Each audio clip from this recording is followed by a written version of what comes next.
તમે પોચું હોય ને આંગળી ખૂતાડો છો. તમારે તમે માનો છો એમ બધા ઘેટા બકરાની જેમ રે એવું તમે ઈચ્છો છો. કુકડા રખડતા હોય ને બકરા બાંધા હોય ને ગંદકી હોય ને કાપા કાપી થઈ હોય. ટૂંકમાં મારા બાપનું તારું મારું હૈયારું. જગદીશભાઈ જ્યાં ચર્ચા કરે છે મકાન મારું, તો હું એને પડકારી શકું નહીં. બાજુના ઘરમાં કોઈનું મરણ થાય તો આપણે રેડિયા ધીમા કરી નાખીએ છીએ, ટીવી બંધ કરીએ છીએ. નહીતર આપણો અધિકાર તો છે રેડિયો વગાડવાનો. અબ્દુલ કલામ મુસલમાન હતા કે નહીં? યસ. તો આપણે એને વંદન કરીએ છીએ કે નહીં? કાંઈ બગડ્યાની જેહાદી ન થયા. ન થાય, ભણ્યા ગણ્યા હોય ન થાય, બુદ્ધિ આવે થોડી. હજી હગાઈ ટકે તો ટકે, તમે લખી રાખજો. હગાઈ નહીં ટકે, હગાઈ તો ટકી ગઈ. વળી લગ્ન ના આવ્યા નોતરા કે ભાઈ કંકોત્રી છે, હવે લગ્ન નું છે. અરે કે હું તમને કહું ને, એના લગ્ન કોઈ કાલે થાય એમ નથી. આ ભાઈમાં ખામી છે. ઓલા કે ફેરા ફરે છે ને આમ થઈ કે ભલે લગ્ન થઈ ગયા હોય, એને કોઈ સંતાન ન થાય. ઓલા કે બાપા હવે તો આવ રાખ, તે તો હુડ ખાઈ. છેલ્લા કેટલાક દિવસથી વકફ બોર્ડને લઈને ભારતભરમાં ચર્ચા થઈ રહી છે. સ્થાનિકથી માંડીને દેશની સંસદ સુધી આ વકફ બોર્ડનો જે મુદ્દો છે તે ગુંજી રહ્યો છે, ચર્ચાઈ રહ્યો છે. થોડા દિવસ પહેલા રાજકોટમાં પણ ઘટના બની હતી. હિન્દુઓની દુકાનમાં વકફ બોર્ડના નામે એક ટોળું ઘૂસી ગયું હતું અને તોડફોડ મચાવી હતી. તે ઘટના આપણે જોઈ. અને અત્યારે સંસદમાં જે રીતે કહેવામાં આવ્યું છે કે વકફ બોર્ડ બિલમાં જે 14 ફેરફારો કરીને મંજૂરી કેન્દ્ર દ્વારા આપી દેવામાં આવી છે. આગામી સત્રમાં છે તેમાં જે બિલ છે તે રજૂ થઈ શકે છે. ત્યારે આ જ ચર્ચાને લઈને વાત કરવા માટે આપણી સાથે હેડલાઇન ન્યૂઝના ગ્રુપ એડિટર અને વરિષ્ઠ પત્રકાર જગદીશ મહેતા સર જોડાઈ ચૂક્યા છે. તો આવો તેમની સાથે જ સીધી વાત કરીએ, વાત ગુજરાતી પર. સર, વાત ગુજરાતીમાં આપનું ખૂબ ખૂબ સ્વાગત કરું છું. જી નમસ્કાર. સર, શું કહેશો? છેલ્લા કેટલાક દિવસથી વકફ બોર્ડને લઈને જે ચર્ચાઓ થઈ રહી છે, વકફ બિલ છે તે રજૂ થવાની હાલ કહેવામાં આવી રહ્યું છે. બિલ છે રજૂ થઈ શકે છે અને કેન્દ્ર દ્વારા મંજૂરી મળી ગઈ છે અને 14 જેટલા ફેરફારો સાથે મંજૂરી મળી છે. અને છેલ્લે આપણે સર રાજકોટમાં એક ઘટના પણ જોઈ હતી. તો સર શું કહેશો? 10 માર્ચ થી શરૂ કરી અને 4 એપ્રિલ સુધી બજેટ સત્રનું પાર્ટ 2 શરૂ થવાનું છે 4 એપ્રિલ સુધી. યસ. એમાં આ મુદ્દે પાછી ચર્ચા થવાની. કૃપાલસિંહ, આ બહુ જટિલ મુદ્દો છે જી, અને આ કોઈ કાળે શાંતિથી પતે એમ નથી. જે લોકો વકફ બોર્ડની ફેવર કરે છે, મુસ્લિમ કોમ્યુનિટીઝના કેટલાક બની બેઠેલા અને કેટલાક સત્તાધારી જે છે તે, એ લોકોને સરકારની આ જે નવું બિલ જે છે, જેસીપી જે જોઈન્ટ પાર્લામેન્ટરી કમિટી, સંયુક્ત સંસદીય સમિતિ, એને જે સુધારા વધારા સાથે 665 પાનાનો રિપોર્ટ જાહેર કર્યો અને એમાં 14 જેટલા સુધારાને માન્ય રાખ્યા, એમ કરીને આવતા બજેટ સત્રમાં રજૂ કરવાના છે. પણ જે મુસ્લિમ સમાજના ઠેકેદારો છે એ કોઈ કાળે આને મંજૂર કરવાની ફેવર કરશે નહીં, ડખો થવાનો. એટલે સરકારે યા તો એની પાસેની જે તથાકથિત બહુમતી છે એના આધારે ફરજિયાત, જેમ 370 ની કલમનું કર્યું, 3 તલાકનું કર્યું, આવી રીતે કરવું પડશે. પણ એ ડખો થવાનો ને થવાનો. શું કામ? જે કાંઈ સુધારા વધારા છે એ દેશ માટે અને મુસ્લિમ સમાજ માટે ઉત્તમ છે. જો બિલકુલ સમજવા જેવી વાત કહું છું. આ જે સુધારા સરકારે જે રચ્યા છે, જે એમાં કરવા માંગે છે, એ સુધારા મુસ્લિમ સમાજના કોઈના અહિતમાં નથી, ઠેકેદારોના અહિતમાં 100% છે. 1954 થી આ વકફ બોર્ડ જે છે અમલમાં આવ્યું. 1995 એમાં પેલા થોડાક ફેરફાર થયા. આખા દેશમાં કુલ 32 જેટલા વકફ બોર્ડ છે. 32. હવે 32 જેટલા વકફ બોર્ડ અલગ અલગ પ્રકારના છે. અને એનું સીધી ને સરળ ભાષામાં સમજવું હોય તો જે લોકો મુસ્લિમ સમાજના લોકો ઈશ્વરના કામે એટલે અલ્લાહના નામે જે કઈ દાન આપે એ વકફ બોર્ડ નું થઈ જાય. આ સીધી વાત. વકફ બોર્ડ એટલે હું ને ક્યાં ને આવું બધું થતું હોય તો પેલા સીધી વાત કરી દઈએ. જે મુસ્લિમ સમાજના લોકો ઇસ્લામના નામે કોઈ પણ વસ્તુ દાનમાં આપે એ વકફ બોર્ડની માલિકીની થઈ જાય. પછી વકફ બોર્ડ એને કરવું શું જોઈએ? એને ઇસ્લામના ધર્મના પ્રચાર માટે અને ઇસ્લામ સમુદાયના વિકાસ માટે એનો ઉપયોગ કરવો જોઈએ. આ સરળ વાત તો આ છે. દાનમાં આપી કોઈ એમ ન કહે કે આજો મારી 50 વીઘા જમીન તમે ગાંજા વાવજો, એમાં એવું કોઈ ન કહે. હમ તમે એમાં એમ કે અણુબોમ્બ બનાવજો કે બોમ્બ બનાવજો, હાથ, એવું કઈ ન હોય. દાન આપે શું કામ? શુભ આશયથી તો આપે ને, કે ભાઈ યસ મારે જે ભગવાને અમને જે સંપત્તિ આપી, ઈશ્વર અલ્લાહે, આલ્યો હું તમને આપું છું, તમે એનો સદુપયોગ કરજો. જી હવે વકફ બોર્ડ જે છે એ એની પોતીકી પાછી પરિભાષા છે. ઈ માને છે એની સદુપયોગ માને, એને કરવું ન કરવું એની ઈચ્છાની વાત. જી દેશમાં રેલવે અને સૈન્ય, આ બે જે ક્ષેત્ર છે, રેલવે અને સૈન્ય, એ પછી સૌથી વધુ જમીન અગર કોઈ પાસે હોય તો વકફ બોર્ડ પાસે છે. બોલો, જી હજારો લાખો એકર જમીન વકફ બોર્ડ પાસે છે. યસ એટલે હવે સરકાર શું કે છે કે ભાઈ તમારું અમારે પચાવી નથી પાડવું, તમારી જમીન ઉપર અમારે મંદિર નથી બાંધી દેવા, તમને જમીન વિહોણા નથી કરી નાખવા, પણ તમને જમીન આપી શું કરવા? અને કૃપાલસિંહ, તમે હમણાં એક વાત સાથે સહમત થશો ને આપણને જે સાંભળનારા લોકોને ખ્યાલ આવશે કે હમણાં ગુજરાતના ઇતિહાસનું સૌથી મોટું ડિમોલિશન જે સૂત્રાપાડા સોમનાથ પાટણમાં થયું, યસ મોટા ભાગના મુસ્લિમ કોમ્યુનિટીના લોકો ઘર બહાર કે ધંધા રોજગાર વિહોણા થયા. રાઈટ? શું કામ? એ લોકો ગેરકાનૂની રીતે રહેતા હતા. હવે વકફ બોર્ડ વાળાએ કોર્ટમાં ગયા ને શું કીધું કે તમે આ ડિમોલિશન કરી ન શકો કારણ કે આ વકફ બોર્ડની માલિકીનું છે. પણ હું તમને એમ કહું કૃપાલસિંહ કે માલિકીનું છે, તમને ડિમોલિશ કરવા આવે ત્યારે જ તમારામાં આ બુદ્ધિ હુજી. એના Yes. કરતા તમારી માલિકીનું જતું તો પહેલેથી જ તમે એને કાયદા કાનૂનની Yes. પરિભાષામાં રાખી તો આ ડિમોલિશન થાત નહીં, હજારો લોકો ઘરવાર વિહોણા થાત નહીં, ધંધા રોજગાર વિહોણા થાત નહીં, તંત્ર ઉપર મુસ્લિમ સમાજને શંકા જાગત નહીં, એવું હિન્દુ મુસ્લિમ જેવી પણ એક પ્રકારની જે હવા ઉભી થઈ એ પણ થાત નહીં. અને હજી તમને કહું, લાખો એકર જમીન ભાઈ વકફ બોર્ડ પાસે છે.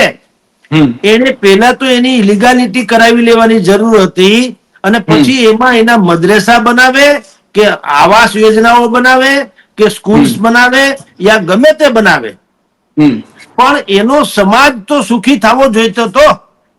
યસ એને બદલે ફેણ માંડીને બેહી ગયા, આ બધું અમારું, અમારે કરીએ. અને એમાંના કેટલાક જગ્યાએ તો તમારી વકફ બોર્ડના જ નામે કેટલાક લોકોએ તથાકથિત જમીન જે છે એ ભાડે આપી દીધી, વેચી નાખી, રૂપિયા ખાઈ ગયા, પોતે પોતાના ખાતામાં લઈ લીધા, વગેરે વગેરે. એટલે વકફ બોર્ડનો જે મૂળ હેતુ હતો, જે દાન ઇસ્લામિક ના નામે જેને દાન આપ્યું છે, મૂળ હેતુ હતો કે તમે ઇસ્લામના એટલે કે ઇસ્લામ ધર્મના અથવા ઇસ્લામને માનનારા લોકોના એના કલ્યાણ માટે આ વાપરજો. જી હવે જો એવું ખરેખર થતું હોત યસ તો અત્યારે જે ડિમોલિશ થી માંડીને વાત થઈ તો આખો દેશ હળગી ન જવો જોઈએ. બધાને ખબર છે, મુસ્લિમ સમાજને પણ ખબર છે કે સારું થઈ ગયું છે. આ કેટલાક મૌલવીઓ ને કેટલાક નેતાઓ જ કાં ઉરલે. જો ઇસ્લામની જ વાતો હોય તો ઇસ્લામ તો અત્યારે આપણા દેશમાં 40 કરોડ મુસ્લિમ સમાજ છે. જી પણ બધાને ખબર છે કે વકફ બોર્ડના નામે તમે એટલે કે અમુક નેતાઓ ફેણ માંડીને બેહી ગયા, અમારા નામે કઈ રહેવા દીધું નથી. એટલે ક્યાંય કદા ક્યાંય વિરોધ, જેને જનતાનો વિરોધ કે એવો થતો નથી. જે થાય છે નેતાનો વિરોધ થાય છે, લાભાર્થીઓનો વિરોધ થાય છે કે અમારું રજવાડું આખું વિખાય છે, અમારા બારે વાન ડૂબી જવાના છે, એટલે એ લોકો એનો વિરોધ કરી રહ્યા છે. જી પ્રોબ્લેમ શું છે તમારી જાણ ખાતર, વકફ બોર્ડમાં અત્યારે વ્યવસ્થા કેવી છે, એની કલમ 40 નંબરની કલમ છે વકફ બોર્ડની. યસ એમાં છે કે અમારી સામે કોઈએ કાંઈ ટ્રિબ્યુનલમાં જ પડકારી શકે, સામાન્ય કોર્ટમાં નહીં, સિવિલ કોર્ટમાં નહીં, જિલ્લા કોર્ટમાં નહીં, હાઈકોર્ટમાં નહીં, સુપ્રીમ કોર્ટમાં નહીં, અમારી ટ્રિબ્યુનલ, અમારી પોતાની અદાલત છે, ધારો કે ટ્રિબ્યુનલ હોય, એમાં તમે આની કાંઈ શિકાયત કરી શકો, જાહેરમાં નહીં. પછી અમને પડકારી શકાય નહીં. એટલે કે વકફ બોર્ડ એક વખત કહી દે, ધારો કે હું ને તમે ચર્ચા કરીએ છીએ અત્યારે, અને વકફ બોર્ડ કહી દે કે આ જગદીશભાઈ જે આ ચર્ચા કરે છે મકાન મારું, તો હું એને પડકારી શકું નહીં. બોલો. પછી એ ઇસ્લામિક એટલે કે મસ્જિદ માટે પણ છે, ઇસ્લામિક હેતુ માટે છે, એટલે એમાં એમ કે બીજો કોઈ ફેરફાર થઈ શકે નહીં એવું વકફ બોર્ડ માને છે. હમ અને એમાં જે વકફ બોર્ડમાં સભ્યોની વાત જે છે તો એ એમ કે છે કે આમાં કોઈ મહિલા ક્યારેય આવી શકે નહીં અને વિધર્મી તો કદાપી નહીં. યસ. ટૂંકમાં મારું મારું બાપ મારું, મારા બાપનું, તારું મારું હૈયારું. હમ જે વકફ બોર્ડના ચરી ખાનારા લોકો છે હમ એ લોકો ની જ આ બધી મિલકત એને ફાવે એમ કરે, જનતા નહીં. જી. હવે જે સુધારા લઈ આવ્યા છે, સરકારી સુધારા શું લઈ આવ્યા કે ભાઈ એક તો પેલી વાત ઈ કે નવું આખું બિલ બનાવ્યું, એમાં ગમે ત્યાં લોકો પડકારી શકશે. કોકને એમ લાગે કે વકફ બોર્ડ અહીંયા ખોટે ખોટો દાવો કરે છે તો એ એના સિવિલ કોર્ટમાં થી માંડીને હાઈકોર્ટ સુધી પડકારી શકશે. આ નવા બિલમાં જોગવાઈ છે. ઓકે. પછી કોઈ પણ રીતે તમે માલિકી તમે થઈ શકશે નહીં. તમે ભલે તમને દાનમાં મળ્યું હોય, વકફ બોર્ડને કોઈએ દાનમાં આપ્યું છે એનો અર્થ વકફ બોર્ડ એનો હાડ થઈ જાય કે માલિક થઈ જાય એવું નહીં. દાનમાં આપનારાને સંતુષ્ટ થાય તો ઠીક છે, એને એમ લાગે કે મેં દાનમાં આપેલી મિલકત જે છે એનો હેતુ ફેર થઈ ગયો તો વકફ બોર્ડ પાસેથી પાછું પણ માગી શકે. ત્રીજું, એ જે વકફ બોર્ડના સદસ્યોની વાતો છે એમાં અત્યાર સુધી તો એવું છે કે વિધર્મી પણ આવે નહીં, મહિલા આવે નહીં. નવું જે સંશોધન થાય છે એમાં શું છે કે 2 સદસ્ય મહિલા હશે, લેડીઝ, અને 2 વિધર્મી એટલે કે કોઈ પણ મુસ્લિમ સમાજ સિવાયના 2 લોકો, જેથી કરીને બેલેન્સ જળવાઈ રહે. પછી આની જેટલી પણ પ્રોપર્ટીઝ છે એનું ડિજિટાઇઝેશન, એટલે ઓન રેકોર્ડ તમને ગૂગલમાં જેમ આપણે સર્ચ કરીએ બધી વિગતો મળી જાય એમ તમે ઓનલાઈન સર્ચ કરો. તમારે જે ગામમાં જે કઈ વકફ બોર્ડનું ક્યાં કેટલું છે જાણવું હોય તો ઓનલાઈન મળી જવું જોઈએ. એને ડિજિટાઇઝેશન કહેવાય. ઈ પણ કરવાનું નવી જોગવાઈ છે. પછી આનું સમયાંતરે ઓડિટ થવું જોઈએ. એકારે સર્જિકલ સ્ટ્રાઇક કરવી પડે એમ નહીં.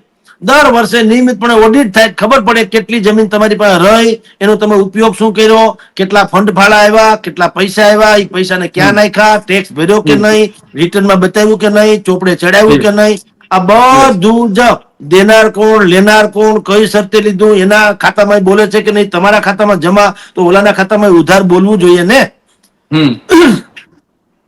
એની પણ વાત કરવામાં આવી. અને આ બધાય ઉપરાંત એક મુખ્ય કાર્યકારી અધ્યક્ષ, એ પાછો ન્યુટ્રલ જસ્ટિસ જેવો, એ પણ નિમવામાં આવે, જેથી કરીને બોર્ડના સદસ્યો ઇધર ઉધર કઈ કરવા માંગતા હોય તો મેઇન જસ્ટિસ જે છે એ પાછા એમાં કઈ ખોચો કાઢી શકે અથવા તો વાંધો લઈ શકે.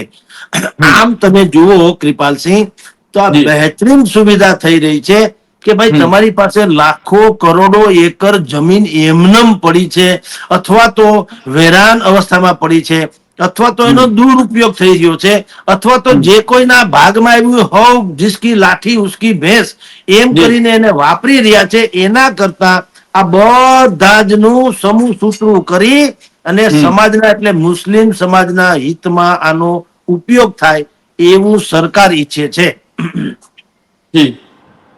હવે તમે વિચાર કરો કે તમે જે બીજા સત્રમાં મેં કીધું તેમ 10મી માર્ચ થી 4થી એપ્રિલ સુધી બીજું સત્ર મળવાના છે.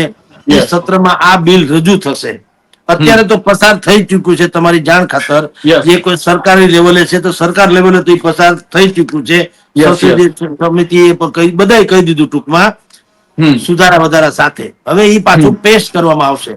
વળી પાછો ડખો થવાનો, 1001% ડખો થયા વગર રહે નહીં. કારણ કે દરેકને પોતાના રજવાડા જે છે એ ચૂથાઈ હાલક ડોલક થઈ જાય છે. વકફ બોર્ડના બની બેઠેલા જેટલા લોકો છે એને એમ થાય કે આપણી બધી સંપત્તિ ઉપર આ તરાપ મારવામાં આવે છે, એટલે એ સમાજના નામે કહેશે. તમે જુઓ આ બધા પાછા કેવા છે, જેમ દિનુ બોઘા સોલંકી એ શું કર્યું, એને શું કીધું, કોંગ્રેસ જે છે એ કલેક્ટર જે છે એને કોંગ્રેસને સાંઠગાંઠ. એટલે ક્યાં તમારા કૌભાંડ ને ક્યાં કોંગ્રેસ ને કલેક્ટર, કેવું સમાજના નામે તમે વિચાર કરો. હવે જી. ગૌચરની જમીન તો તમે ખાઈ ગયા એવું છાપામાં આવ્યું. 170 એકર જમીન ગૌચરની, જો તમે હિન્દુ જી. છો, ગૌચરની જમીન તમારા ભાઈ ભત્રીજાના નામે કરાવીને કટકટાવીને ખાઈ ગયા છો, અથવા તો તમે જી. એની ઉપર સંપત્તિ ધરાવો છો. 170 એકરમાં તમે પાછું ઝીંગા ફાર્મ હાઉસ બનાવ્યું છે, એ ગેરકાનૂની છે, ગૌચરનું હતું. જી. ટૂંકમાં 18 વાંકા તમારા છે ને તમે નીકળ્યા કેવા હું કોંગ્રેસ આમ છે, શક્તિસિંહ આમ છે, કલેક્ટર આમ છે. એટલે આપણે બધા જી. જે રીતે હાલે છે આપણામાં હિન્દુમાં પણ એવું ઈ લોકોય કરવાના, મુસલમાન જી. લોકોય કરવાના. એટલે ઓવેસી આની મંડળી જે છે હમણાં ખેદાન મેદાન કરશે. એને હમણાં કીધું Yes. ખરું કે 650 પાનાનો અહેવાલ છે, અમે કઈ વાંચી શીખ્યા નથી, આમાં સરકારની મેલી મુરાદ છે, આ કોઈ કાળે અમારી સંપત્તિ જે છે એ હડપ કરી દેવાનો. એટલે આ હડપ કરીને ક્યાં નાખવાની સરકારે, મને કયો. યસ. અને શું કામ હડપ કરે? એને મત નથી જોતા મુસલમાનના? મને કયો જી, મુસલમાનના મત નથી જોતા? તમે એમ માનો છો કે સરકાર એવું બેવકૂફ હોય કે જ્યાં કમસે કમ મુસ્લિમ બહુમતીમાં છે એ વિસ્તારમાં કોઈ એને પગે મૂકવાનો વારો ના આવે એવો કે બેવકૂફ છે? આ કઈ રાજાશાહી છે? જી. પણ તમારા બારે વાણ ડૂબી જાય એમ છે. તમે અત્યાર સુધી જે ફેણ માંડીને બેહી ગયા હતા અને મુસ્લિમ સમાજને પણ તમે એને લાભ નથી આપ્યો. ઈતરને આપણને તો જી. વાત જ જવા દો. તમારા સમાજનું ભલું આજે તમારી જાણકારી દેશમાં સૌથી વધુ ગરીબ કોણ છે તમે તપાસ કરો તો ખબર પડે. જી. જ્યાં એને તમે અહીંયાની જગતના તમે કોઈ પણ શહેરમાં જાઓ, તમે એના જી. વિસ્તારમાં જાઓ, તમને ખબર પડે. એટલે આ કુકડા રખડતા હોય ને, બકરા બાંધા હોય ને, ગંદકી હોય ને, કાપા કાપી થઈ હોય, ત્યારે કોઈ માખીઓ બળબડતી હોય ને. હવે કાંઈ પ્રદૂષણની ચરમસીમા. દિલ્હી તો ખોટું બદનામ છે. જી. શું કામ? હવે એની પાસે એ બધાની કોઈ પણ યા તો નોલેજ નથી, યા એને વિકસવાનો કોઈ અવકાશ નથી. જી. તો જે કઈ અવકાશ છે આપી શકે એમ છે. કોણ આપી શકે એમ છે? એ આપી શકે એમ છે વકફ બોર્ડ. એને જિંદગી આખી કાંઈ કરી નહીં. હજી લાખો એકર જમીન એની પાસે પડી. પછી એમાં કોકે ગોડાઉન બનાવી રાખ્યું હોય તો ભાડા ખાતો હોય તો મુબારક છે, ને કોકે કતલખાનું છે રહેવું હોય તો મુબારક છે, ને કોકે વળી કાંઈક કર્યું. જેના હાથમાં જે બધા ખાઈ પીને મજા કરે. તો આવું કોઈ હાલે? જી. એટલે સુધારા તો એકચ્યુઅલી સારા થઈ રહ્યા છે, પણ તમે એને કઈ દ્રષ્ટિથી જુઓ એના ઉપર આધાર છે. એક અડધો ગ્લાસ પાણીનો ભર્યો હોય યસ. યસ. તો તમે અડધો ભરેલો કહી શકો ને અડધો ખાલી કહી શકો. તમારી Right. દ્રષ્ટિ કેવી એના ઉપર આધાર છે. Right. બે સાચા, પણ બે તમારી જોવાની દ્રષ્ટિ કઈ છે એના ઉપર આધાર છે.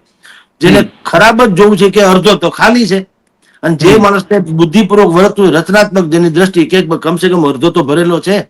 જી. એમ સુધારા જે છે સુધારા થવા દો, પછી એનું કઈ પડશે એવા દેવા છે ભલામણ. તમે તો અત્યારે અમે તમારું તો જોઈ લીધું.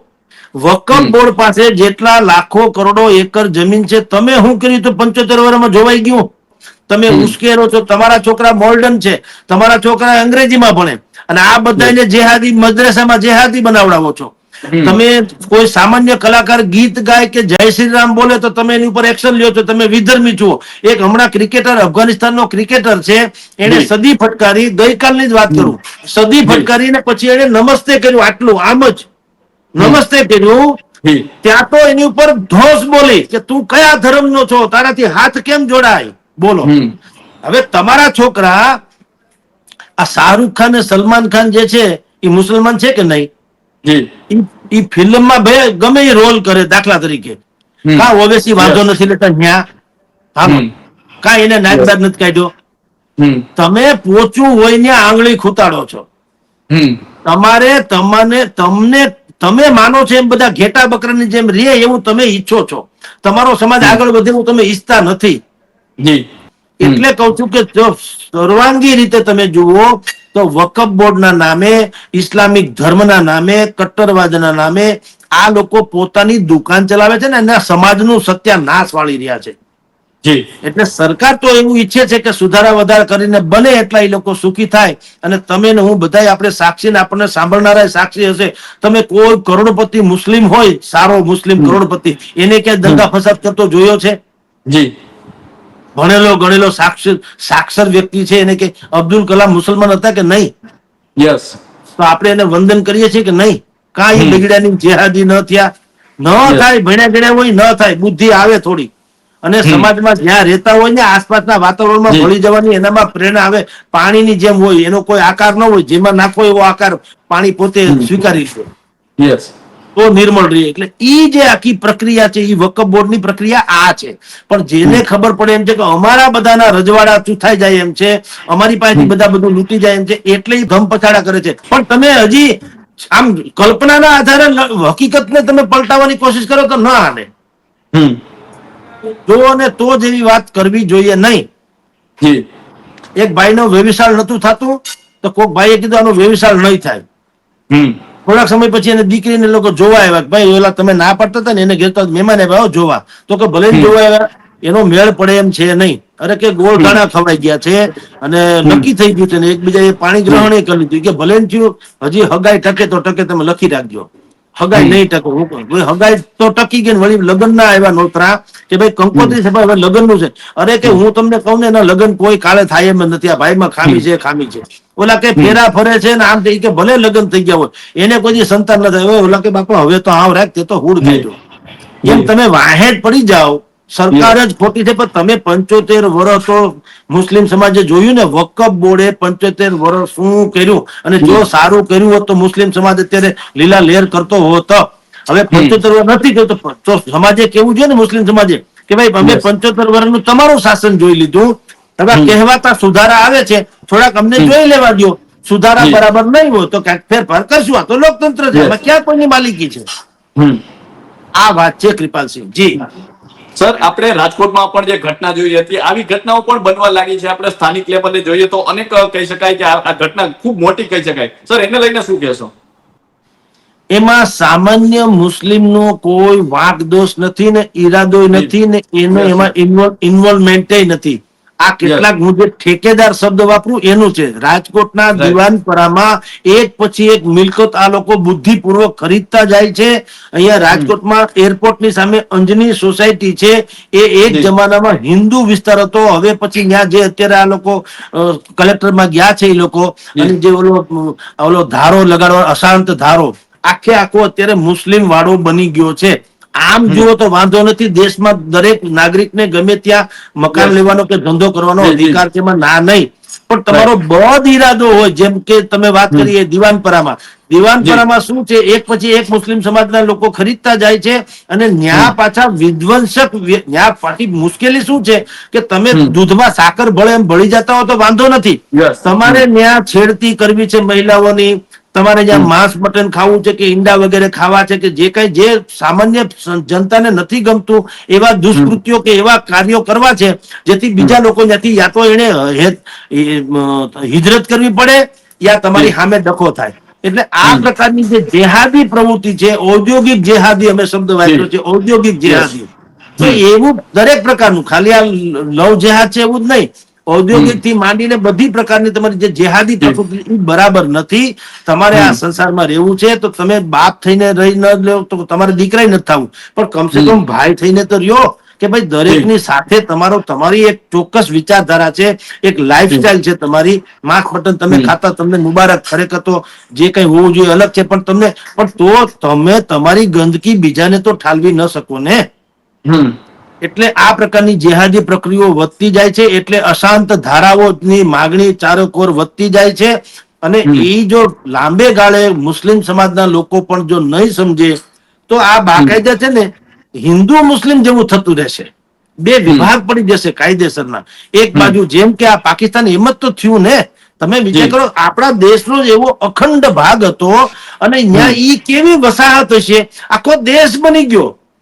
હમ ઈ યસ વસાહતમાં ધીરે યસ ધીરે કરતા તો ત્યાં નહીતર હિન્દુ રહેતા હતા એક જમાનામાં તો હતા પણ તમે હમ જુઓ કે ઈ કેવો હશે કે એક હમ આખો આખો પ્રદેશ લીલા કલર થી છવાઈ ગયો અથવા તો મુસ્લિમ યસ કોમ્યુનિટી વધી ગઈ. એનો અર્થ એમ અહીંયા પણ એવું થતું તમે એક પછી એક જયારે પગ પેસારો છો તો તમે યાર હમ બધાની સાથે રહેવાનું જીવનશૈલી શરૂ કરો તો વાંધો નથી કોઈને. પણ યસ તમે તમારી પ્રવૃત્તિ જે કરો જેનાથી આહટ અનુભવે વિધર્મી લોકો તો તમને હમ ઈ હંમેશા અછૂત ગણતા જશે કમસે કમ. અથવા તો હમ ઈ જેમ હિજરત કરતા જશે. હિન્દુ સમાજના લોકો હિજરત કરી જાય તો ઈ જી વિસ્તાર તમારો થઈ જાય ને ત્યાંથી હિન્દુ સમાજ ભાગી જાય. અહીંયા એરપોર્ટ રાજકોટના જૂના એરપોર્ટ પાસેની અંજની સોસાયટી હું જે કહું છું ત્યાં આ જ હમ સ્થિતિ નિર્માણ થઈ છે. એક હમ જમાનામાં કરોડો રૂપિયાના મકાન હતા જે લાખો રૂપિયાના લાખોમાં કોઈ લેવા તૈયાર નથી હિન્દુ લોકો. હમ શું કામ? હમ ત્યાં આખું કોમ્યુનિટી વધી ગઈ છે. તો હમ રહેવાનો દરેકને ભલે અધિકાર હોય પણ તમારી ગંદકી કે તમારી જે લાઈફસ્ટાઈલ જે અન્ય સમાજને યોગ્ય લાગતી નથી તો હમ તમારે એમાં ક્યાંક બાંધછોડ કરવી જોઈએ. એટલે જી જ આ બધું વકફ બોર્ડ વાળું જે કઈ ઘટનાક્રમ છે એ આને સંદર્ભીને બધી વાત કરવામાં આવે છે કે જી તમારે આ દેશમાં શાંતિથી રહેવું હોય તો દરેકને અનુકૂળ, આપણે બાજુના ઘરમાં કોઈનું મરણ થાય તો આપણે રેડિયા ધીમા કરી નાખીએ છીએ, ટીવી બંધ કરીએ છીએ, Right. નહીતર આપણો અધિકાર તો છે રેડિયો વગાડવાનો. પણ આપણે Yes. માનવતાની દ્રષ્ટિએ માનીએ છીએ કે ભાઈ આને ત્યાં અવસાન થયું છે એટલે આપણે રેડિયા વગાડીએ, ઈ સારું ન લાગે Yes. એટલે આપણે બંધ કરી દઈએ છીએ. એવું સમાજે એટલે કે મુસ્લિમ સમાજે પણ એવું સમજવું પડશે, તો મેળ જી. પડશે, તો વાંધો નહીં આવે. જી કૃપાલસિંહ. સર, આપનો કિંમતી સમય આપવા બદલ ખૂબ ખૂબ આભાર. તો આ હતા હેડલાઇન ન્યૂઝના ગ્રુપ એડિટર અને વરિષ્ઠ પત્રકાર જગદીશ મહેતા સર. અને સરે જે રીતે વાત કરી કે જે વકફ બોર્ડનો જે કાયદો છે તેને લઈને સરે ઘણી વાતો કરીને તેમાં જે રીતે અત્યારે વિપક્ષ દ્વારા છે તે હોબાળો કરવામાં આવી રહ્યો છે અને બિલ છે તે આગામી સત્રમાં રજૂ થઈ શકે છે. તો અત્યારે બસ આટલું જ. ફરી મળતા રહીશું વાત ગુજરાતી પર.